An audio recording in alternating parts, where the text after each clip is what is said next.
Violet sat on the edge of her bed, her knees drawn up to her chest as she stared blankly at the wall. A strange, unfamiliar ache had settled deep in her belly, a dull throb that made her feel uneasy.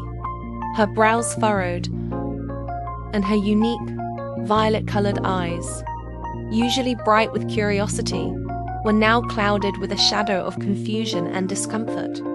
She shifted, trying to find a position that would ease the weird feeling, but it persisted, a quiet, insistent drumbeat inside her. Something felt different off. She wrapped her arms tighter around her legs, a knot of anxiety tightening in her stomach that had nothing to do with the physical ache. The world outside her bedroom window seemed to go on as normal. The sun was shining. Birds were chirping, but inside, a quiet storm was brewing, and she felt utterly alone in it. A trip to the bathroom confirmed her deepest, unspoken fear. A reddish-brown stain marked her underwear, stark and alarming. Panic seized her, cold and sharp. Her breath caught in her throat, and her heart began to hammer against her ribs.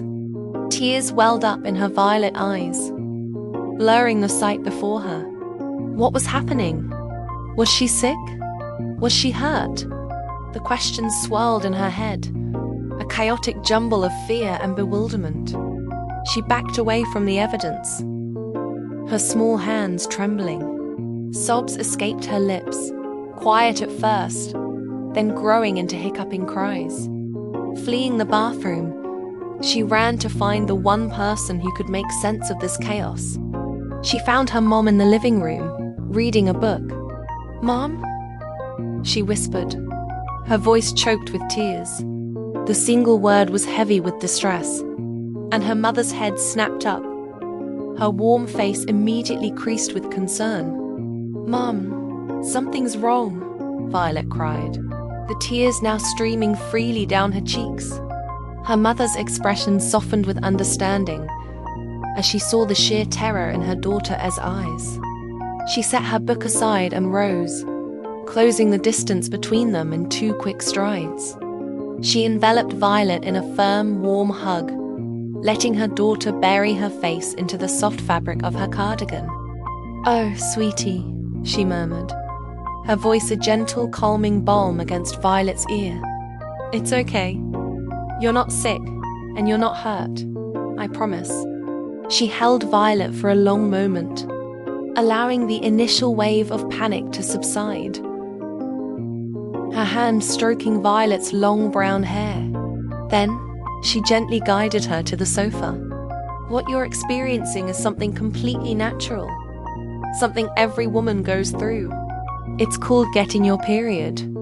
She explained what it meant, her words simple and reassuring. She told Violet how it was a sign her body was growing up, becoming strong and healthy. She explained the pads she kept in the bathroom cabinet and showed her exactly how to use them, demystifying the process with every calm and gentle word. A profound sense of relief washed over Violet, loosening the tight knot of fear that had gripped her.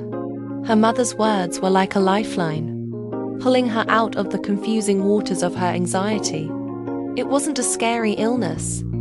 It was just growing up. Looking at her mother's kind, steady face, she felt a wave of gratitude and love so strong it pushed the last of her tears away. A small, watery smile touched her lips. She wasn't alone in this. Her mom understood. She had gone through it too. The world inside her room no longer felt so stormy. As her mother finished explaining, she pulled Violet into another embrace, this one softer, more relaxed.